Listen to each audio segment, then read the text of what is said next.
Hello YouTube family, welcome back to my channel. So आज मैं आपके लिए लाई हूँ बहुत ही अमेजिंग सा टॉपिक। कहीं ना कहीं हर एक पर्सन को इस चीज में बहुत ज्यादा प्रॉब्लम रहती है। तो जानना चाहते हो कि क्या प्रॉब्लम है? तो उसके लिए सबसे पहले चैनल को सब्सक्राइब करना बिल्कुल ना भूलिएगा, लाइक कमेंट जरूर कीजिएगा, और ऐसे वीडियोस के लिए आप मेरे चैनल पे बने रह सकते हो। आपको डेली के न्यू न्यू अपडेट्स मिलने वाले हैं। तो चलिए चलते हैं हमारे वीडियो की तरफ, आज के टॉपिक की तरफ। तो आज का जो टॉपिक रहने वाला है वो रहने वाला है, क्या ऑब्जेक्शन एक रिजेक्शन है? इज इट ऑब्जेक्शन एक रिजेक्शन है? क्या कितने लोगों को लगता है? आप लोग चैट सेक्शन में जरूर कमेंट करके बताइएगा कि ऑब्जेक्शन एक रिजेक्शन होता है या नहीं। तो अगर बात की जाए क्या ऑब्जेक्शन एक रिजेक्शन है, तो बिल्कुल भी नहीं, ऑब्जेक्शन रिजेक्शन नहीं होता। ऑब्जेक्शन आने का मतलब ये नहीं है कि वो रिजेक्शन है, कि वो पर्सन आएगा ही नहीं। और जिस बिजनेस में हम इन्वॉल्व है, नेटवर्क मार्केटिंग बिजनेस एक ऐसा बिजनेस है जहां पे हर दिन हमें कोई ना कोई ऑब्जेक्शन आते हैं, और हमें ऐसा लगता है कि ये तो रिजेक्शन हो गया, इसमें तो कुछ नहीं हो सकता, ऊपर एस्पेक्ट तो आएगा ही नहीं। तो ऐसा नहीं है, ये जस्ट एक ऑब्जेक्शन है। ऑब्जेक्शन को ऑब्जेक्शन की तरह ही टैकल करना होता है। तो आज मैं कुछ टिप्स देने वाली हूँ आपको कि किस तरीके से आप एक ऑब्जेक्शन को हैंडल कर सकते हो, और उसके साथ साथ ऑब्जेक्शन को हैंडल करते वक्त क्या क्या चैलेंजेस आप लोग फेस करते हैं। तो सबसे बड़ा जो चैलेंज आता है ऑब्जेक्शन को जब आप हैंडल करो, तो मेक श्योर कि आपको किसी भी तरह का कोई एंजाइटी ना हो। हम लोग क्या करते हैं, घबरा जाते हैं, या फिर एक बोलते बोलते कुछ गलत बोल देते हैं। ये प्रॉब्लम कहीं ना कहीं होती है, डर जाते हैं, एक फियर मन में होता है कि कहीं कुछ गलत ना बोल दूं, और क्या पता जो मैंने बोला है वो सही भी है या नहीं है। कहीं ना कहीं ये चैलेंजेस हम फेस करते, तो हमें एंजाइटी पे कंट्रोल करना जरूरी है अगर हम किसी ऑब्जेक्शन को हैंडल कर रहे हैं। उसके साथ साथ फियर को खत्म करना बहुत जरूरी है, बिकॉज जिस इंडस्ट्री में आप लोग हैं, अगर अभी भी आप डरोगे तो कभी ग्रोथ ही नहीं ले पाओगे। तो इस फियर को खत्म करिए, बिकॉज क्या होगा, ज्यादा से ज्यादा वो मना करके जाएंगे, दैट्स इट, इसका और कुछ नहीं हो सकता। तो डरना नहीं है। आप जिस बिजनेस में हो आपको पता है इस बिजनेस की पावर क्या है, तो डर के किसी भी ऑब्जेक्शन को हैंडल करोगे तो कहीं ना कहीं वो प्रोस्पेक्ट आपको और क्वेश्चंस करेगा, और कहीं ना कहीं आप अपना कॉन्फिडेंस लूज कर जाओगे। नेक्स्ट आता है, बहुत सारे लोगों को इमेज बैशिंग का बहुत रहता है। क्या सोचेंगे मेरे बारे में, कि मैं तो ऑब्जेक्शन नहीं हैंडल कर पाया, या फिर मेरी इमेज खराब ना हो जाए, या फिर फैमिली मेंबर्स ने सुन लिया, फैमिली मेंबर्स ने देख लिया तो क्या होगा। कैसे बोलेंगे कि इमेज वाला जो वो होता है ना, कि इमेज, ये वर्ड ही एक ऐसा होता है जिसमें हम बहुत ज्यादा डर जाते हैं। इमेज क्या होगा, क्या होगी। आज भी कितने लोग हमें जानते हैं। जब आज भी लोग जानते नहीं है तो हमारी इमेज पे फर्क क्या पड़ा। और आपकी इमेज दूसरों के सोचने से बनी हुई है या फिर आपके खुद के पॉइंट ऑफ व्यू से बनी है? आपकी इमेज आप खुद बनाओगे, किसी के सोचने ना सोचने से आपकी इमेज नहीं बनने वाली। नेक्स्ट आता है कंफ्यूजन। बहुत सारे लोग कंफ्यूज रहते हैं कि मैं क्या बोलूं क्या नहीं बोलूं, ये बोलना चाहिए या नहीं, ये इसके समझ आएगा या नहीं आएगा, क्या पता मैं इसको समझ ना पाऊं, या फिर ये ऑब्जेक्शन मुझसे हैंडल ना हो। तो ये जो कंफ्यूजन है ना, इसको हटाना पड़ेगा, क्योंकि कंफ्यूजन वही होता है जहां पे आपको क्लैरिटी नहीं, और अगर आपको क्लैरिटी तो आपको कंफ्यूजन होगा।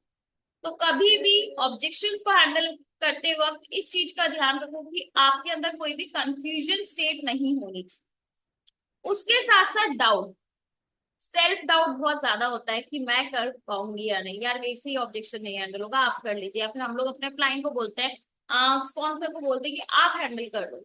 तो ये भी बहुत बड़ा एक डाउट है कि हम खुद पे बिलीव ही नहीं कर सकते कि हम इस ऑब्जेक्शन को हैंडल कर सकते हैं या नहीं कर सकते।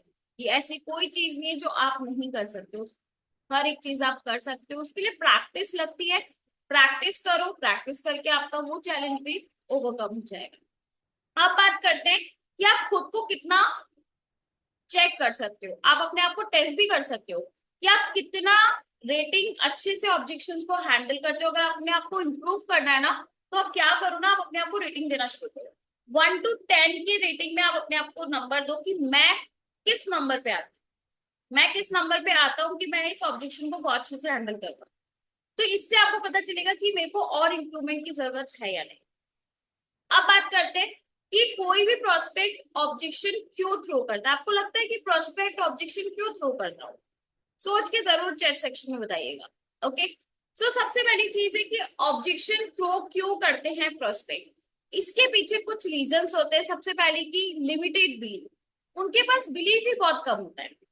लिमिटेड बिलीफ होता है कि हाँ ये चीज हो सकती है, नॉट श्योर। तो वो जो लिमिटेड बिलीफ है ना कहीं उनको ऑब्जेक्शन थ्रो करता है, क्योंकि कहीं ना कहीं हमारे क्लैरिटी देने में मे भी हो सकता है कि हम उनको इतनी क्लैरिटी नहीं दे पाए जितनी क्लैरिटी हमें देनी थी। उसके बाद अगर किसी भी तरह का कोई एक्सपोजर नहीं होता, मतलब कि किसी चीज को ऐसा नहीं है कि आप अपनी अचीवमेंट्स दिखा के उन्हें वो कर सकते हो, बट एक एक्साइटमेंट लेवल होता है कि यहाँ से आपके सपने कैसे पूरे होंगे, यहाँ से आप क्या कर सकते हो, कैसे कर सकते हो। अगर ये क्लैरिटी आपने दे दी तो उसको समझ में आएगा कि सच में हो सकता है। उसके बाद होता है कि आप प्रोस्पेक्टिंग किस पे करो। बहुत सारे लोग ऐसे होते हैं जो रिजिड होते हैं, पत्थर होता है ना, ऐसे लोग होते हैं, उनको नहीं समझा सकते। मोटी बुद्धि वाले लोगों को आप नहीं समझा सकते। और कभी कभी हम ऐसे लोगों को समझाने लग जाते हैं जिनके दिमाग में वो बात समझनी ही नहीं चाहते, वो समझना ही नहीं चाहते। वो बात तो बोले हाँ बिल्कुल सही बोल रहे लेकिन मुझे नहीं करना, तुम बात तो सही बोल रहे हो पर मुझे नहीं करना। तो ऐसे लोगों पे प्रोस्पेक्टिंग करना बेवकूफी है। हम अपना टाइम और उनका टाइम दोनों का वेस्ट कर रहे हैं। तो बैड प्रोस्पेक्टिंग कर रहे हैं या नहीं कर रहे हैं इसको भी टेस्ट करो। उसके बाद आता है कि आपने बैड अजम्पशन।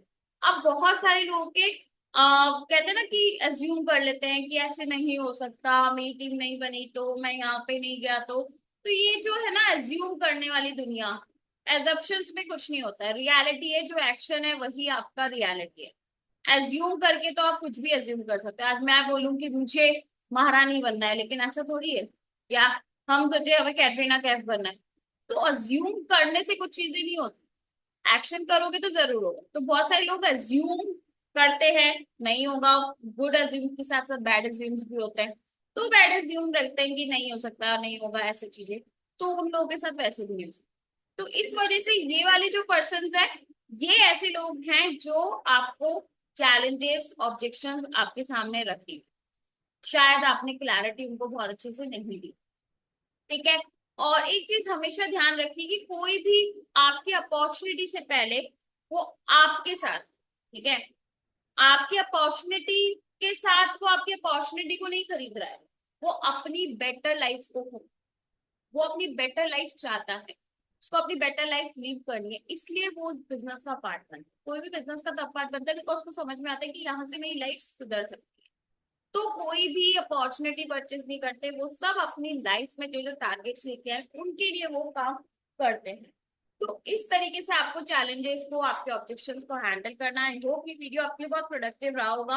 अब आप कोई भी चैलेंज को फेस करो, कोई भी ऑब्जेक्शन फेस करो, इन बातों को ध्यान रखो और इन बातों को ध्यान करते हुए ऑब्जेक्शन को फेस करना, देखना आपका रिजल्ट कितना पॉजिटिव आने वाला है। ओके। तो मुझे चैट सेक्शन में जरूर बताना कि कैसा रहा आपका एक्सपीरियंस, आपने जब इन चीजों को इम्प्लीमेंट किया, जिससे कि मुझे भी हेल्प मिले कि मैं और न्यू न्यू वीडियोस आपके लिए लेके आऊँ। ठीक है। सो बाय बाय, मिलते हैं नेक्स्ट वीडियो में। Till the time bye bye, take care, all the very best.